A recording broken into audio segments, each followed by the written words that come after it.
ரொம்ப நாள் கழிச்சு ஒரு ஐசிசி டோர்னமெண்ட் ஃபைனலை பார்த்துட்டு இந்திய ரசிகர்கள் நிம்மதியாக தூங்குனாங்கன்னு சொன்னால் அது இந்த T20 வேர்ல்டு கப் ஃபைனல் தான். ஏன்னா இந்த 2024 T20 வேர்ல்டு கப்பில் இந்தியா சக்ஸஸ்ஃபுல்லாக ஜெயிச்சிருக்காங்க. அந்த ஜெயிச்ச சந்தோஷத்தை எல்லாருமே இப்போ நம்ம கொண்டாடிட்டு இருக்கோம். இப்படி எல்லாரும் சந்தோஷமா இருக்கக்கூடிய இதே நேரத்தில் நிறைய சோகமான செய்திகளும் நம்மளை தேடி வந்துட்டு தாங்க இருக்கு.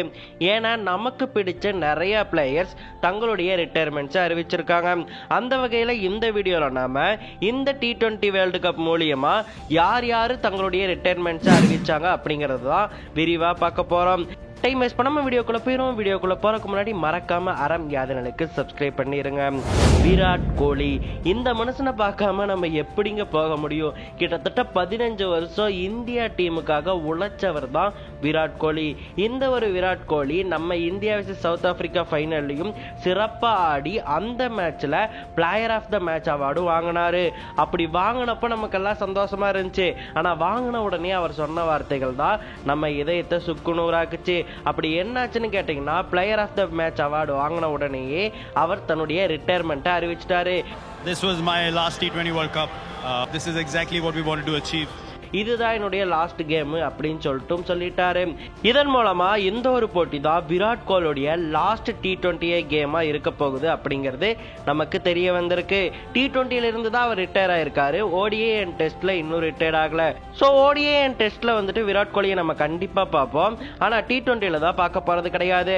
ஆனா T20ல இந்த மனுஷன் இந்தியாவுக்காக பண்ணாத சாதனையே கிடையாதுன்னு சொல்லலாம்.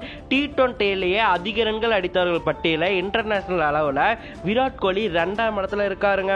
கிட்டத்தட்ட 125 போட்டிகள் ஆடி 4188 ரன்களை குவிச்சிருக்காரு விராட் கோலி. அது மட்டும் இல்லாம 39 அரை சதங்களை T20ல விளாசினது மூலமா T20 அரங்கிலேயே அதிக அரை சதங்களை விளாசியவர் பட்டியல்ல ரிஷ்வான் கூட விராட் கோலி தாங்க முதல் இடத்துல இருக்காரு.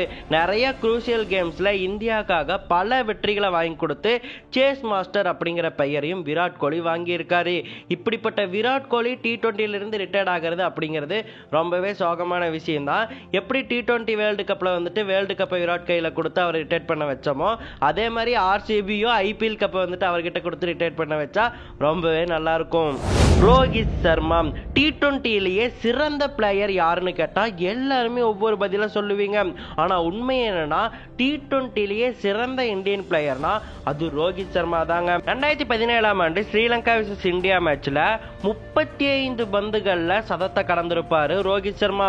இதன் மூலமா T20 அரங்கிலேயே அதிவேக சதத்தை பதிவு செஞ்ச இந்தியர் அப்படிங்கிற மாபெரும் சாதனையை இட்மேன் தாங்க வச்சிருக்காரு. அது மட்டும் இல்லாம T20லேயே அதிக சிக்ஸர்கள் அடிச்சவர்கள் பட்டியலையும் நம்பர் 1 இடத்துல ரோஹித் சர்மா தான் இருக்காரு. மொத்தம் 205 சிக்ஸர்களை விளாசி இருக்காரு. T20லேயே 200 சிக்ஸர்களை கடந்த ஒரே பிளேயர்னா அது ரோஹித் சர்மா மட்டும்தான். நான் முன்னாடி சொன்னேன்ல, விராட் கோலி அதிக ரன்கள் அடித்தவர்கள் பட்டியல்ல 2ஆவது இடத்துல இருக்காருன்னு சொல்லிட்டு. முதல் இடத்துல யார் இருக்கா? அதுவும் ரோஹித் சர்மா தாங்க. கிட்டத்தட்ட 159 போட்டிகள் ஆடி 4231 ரன்களை குவிச்சு இந்தியா சார்பா மட்டும் கிடையாது, உலக அளவில் T20ல அதிக ரன்கள் அடித்தவர்கள் பட்டியல்ல நம்ம இட்மேன் தாங்க முதல் இடத்துல இருக்காரு. அது மட்டும் இல்லாம T20லேயே அதிக சதங்களை விளாசிய வீரர் யாருன்னு தெரியுமா? அதுவும் ரோஹித் சர்மா தாங்க. கிட்டத்தட்ட 5 செஞ்சுரிஸை பதிவு செஞ்சிருக்காரு. அது மட்டும் இல்லாம T20லேயே அதிக ஆஃப் செஞ்சுரிஸ் அடிச்ச பிளேயர்கள்ல 3ஆவது இடத்துல ரிஷ்வான் விராட் கோலிக்கு அடுத்தபடியா நம்ம ரோஹித் சர்மா தாங்க இருக்காரு. கிட்டத்தட்ட 37 அரை சதங்களை அவர் விளாசி இருக்காரு. ஓவரால் கூட விடுங்க, இந்த வேர்ல்டு கப்லயும் இந்தியா சார்பா அதிக ரன்கள் அடித்தவர்னா அதுவும் ரோஹித் சர்மா தாங்க. கிட்டத்தட்ட 257 ரன்களை இந்த ஒரு வேர்ல்டு கப்ல குவிச்சு இந்தியாவுக்கு வேர்ல்டு கப்பை வாங்கி கொடுத்திருக்கார் ரோஹித் சர்மா. இப்ப புரியுதா உங்களுக்கு ஏன் ரோஹித் சர்மாவை நம்ம ஹிட்மேன் சொல்லிட்டு கூப்பிடுறோன்னு? அந்த அளவுக்கு T20ல மாபெரும் சாதனைகளை பண்ணியிருக்காரு. இப்படி பண்ண இவர் தான் T20 வேர்ல்டு கப் வாங்கினதுக்கு அப்புறம் பிரஸ் கான்ஃபரன்ஸ் நடந்துச்சு. அந்த பிரஸ் கான்ஃபரன்ஸ்ல பேசிட்டு இருக்கும்போது பொசுக்குன்னு It was my last game as well. Honestly, nothing better time to say goodbye to this format. இதுதான் என்னோட லாஸ்ட் மேட்ச். இதுக்காக தான் இவ்வளவு நாள் காத்துட்டு இருந்தோம். கப்பு வாங்கியாச்சு. ஸோ இதுதான் என்னுடைய லாஸ்ட் T20 மேட்ச்னு அசால்ட்டா அறிவிச்சிட்டாருங்க. அதை கேட்கும் போதே ரொம்ப வருத்தமா இருந்துச்சு. என்னடா இந்த மனுஷன் அசால்ட்டா சொல்லிட்டு போயிட்டாரு, ஒரு ஃபேர்வெல் மேட்ச் வச்சிருந்தா கூட நல்லா இருக்கும்னு தோணுச்சு. பட் வேர்ல்டு கப் வாங்குறத விட ஃபேர்வெல் மேட்ச் இருக்கவே முடியாது. ஸோ ஓகே தான், இட்மேன் வந்துட்டு T20ல இருந்து ரிட்டையர்ட் ஆனது. ஏன்னா 37 இயர்ஸ் ஆச்சு அவருக்கு. ODI டெஸ்ட்ல கான்சென்ட்ரேட் பண்ணணும் அப்படிங்கிறதுக்காக T20ல இருந்து அவர் ரிட்டையர்ட் ஆயிருக்காரு அப்படின்னு சொல்லிட்டு சொல்லிட்டு சொல்றாங்க. ஸோ இது ஒரு கரெக்டான டிசிஷன் தான். பட் T20ல வந்துட்டு ஹிட்மேனை எல்லாருமே மிஸ் பண்ண போறோம். டேவிட் வார்னர் இவரை பத்தி என்ன சொல்றது, இவர் ஆஸ்திரேலியால பிறந்திருந்தாலும் இவர்கிட்ட ஆதார் கார்டை தூக்கி கொடுங்கடா அப்படின்னு சொல்ற மாதிரி தான் இருக்கும். ஏன்னா இந்தியாவின் செல்ல பிள்ளைகள்ல ஒருவர் தான் டேவிட் வார்னர். இந்த ஒரு டேவிட் வார்னர் அச்சீவ் பண்ணாத விஷயங்களே இல்லைன்னு சொல்லலாம். ஐசிசி டெஸ்ட் சாம்பியன்ஷிப் வாங்கியிருக்காரு, T20 வேர்ல்டு கப் வாங்கியிருக்காரு, ODI வேர்ல்டு கப் வாங்கியிருக்காரு. ஸோ எல்லா கப்புமே இவர் வாங்கிட்டாரு. இவர் ரிட்டையர்ட் ஆகிறது ஒன்று வந்துட்டு ரொம்ப வருத்தமான விஷயமெல்லாம் கிடையாது. எல்லா அச்சீவ்மெண்ட்ஸும் பண்ணிட்டாரு. IPL கப் கூட வாங்கியிருக்காரு. ஸோ இந்த வேர்ல்டு கப் ஆரம்பிக்கிறதுக்கு முன்னாடி இவர் சொல்லிட்டாரு, டேவிட் வார்னர் இதுதான் என்னுடைய கடைசி வேர்ல்டு கப் மேட்சா இருக்க போகுது அப்படின்னு சொல்லிட்டாரு. ஆல்ரெடி இவர் ஆசஸ்ல வந்துட்டு டெஸ்ட்ல இருந்து ரிட்டையர்ட் ஆனாரு அண்ட் ODIல இருந்து ரிட்டையர்ட் ஆனாரு. இப்ப கடைசியா T20ல இருந்தும் ரிட்டையர்ட் ஆகியிருக்காரு. இந்த லிஸ்ட்லயே எல்லா ஃபார்மேட்ல இருந்து ரிட்டையர்ட் ஆன ஒரு பிளேயர்னா டேவிட் வார்னர் தான். டேவிட் வார்னர் ஆஸ்திரேலியாக்காக 110 T20 போட்டிகள் ஆடி அதுல 3277 ரன்களை குவிச்சிருக்காரு. இதன் மூலமா ஆஸ்திரேலியாக்காக T20 போட்டிகள்லயே அதிக ரன்கள் அடித்தவர்கள் பட்டியல டேவிட் வார்னர் தான் முதலிடத்துல இருக்காரு. அந்த அளவுக்கு ஆஸ்திரேலியாக்காக அதிக அளவு கான்ட்ரிபியூட் பண்ண பிளேயர்னா அது டேவிட் வார்னர்னு சொல்லலாம். எல்லா அச்சீவ்மெண்ட்ஸும் பண்ணிட்டாரு. இருந்தாலும் ரிட்டையர்ட் ஆனது வந்துட்டு கொஞ்சம் வருத்தமா தான் இருக்கு. ஏன்னா இவரை மாதிரியான ஒரு என்டர்டைனிங் பேட்ஸ்மேன் வந்துட்டு கிடையாதுன்னு சொல்லலாம். ஃபாஸ்ட் பவுலரை கூட ஸ்விட்ச் இட் பண்ணி அடிக்கிற ஒரே ஆள்னா அது டேவிட் வார்னர் தாங்க. அந்த அளவுக்கு ஒரு என்டர்டைனிங்கான பேட்ஸ்மேன். எல்லா அச்சீவ்மெண்ட்டும் பண்ணிட்டாரு. இருந்தாலுமே இவர் ரிட்டையர்ட் ஆகிறது வந்துட்டு வருத்தம் தான் அளிக்குது. டெஸ்ட் ODI T20 எதுலையுமே நம்ம வந்துட்டு இனிமே டேவிட் வார்னரா பார்க்கவே முடியாது இன்டர்நேஷனல் கிரிக்கெட்டை பொறுத்த வரைக்கும். And Big Bash and IPL பொறுத்த வரைக்கும் அவர் உள்ள வருவார்னு தான் நம்புறேன். ஸோ நம்ம நெக்ஸ்ட் IPL அவரை பார்ப்போம் கண்டிப்பா. IPL ஒரு நல்ல ஃபேர்வெல் கிடைச்சா நல்லா இருக்கும் அப்படின்னு சொல்லிட்டு நான் நினைக்கிறேன்.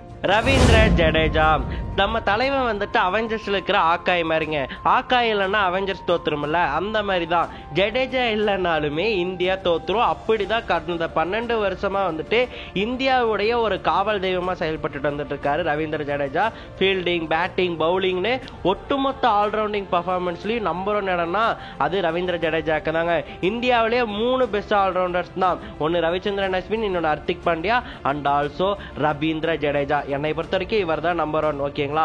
இந்த ரவீந்திர ஜடேஜா வந்துட்டு என்ன சொல்லிட்டாருன்னா, இந்த T20 வேர்ல்டு கப் வாங்கினதுக்கு அப்புறம் சோசியல் மீடியா மூலமா இனிமே நான் T20 போட்டிகளை விளையாட போறது கிடையாது, T20 போட்டிகள்ல இருந்து ரிட்டையர்ட் ஆகிற அப்படின்னு சொல்லிட்டு அறிவிச்சிட்டாரு. இது உண்மையிலே சோகமான விஷயம். ஏன்னா ஜடேஜா இல்லாம ஒரு இந்தியா மேட்சை பாக்குறது அப்படிங்கிறது ரொம்பவே கஷ்டமா இருக்குங்க.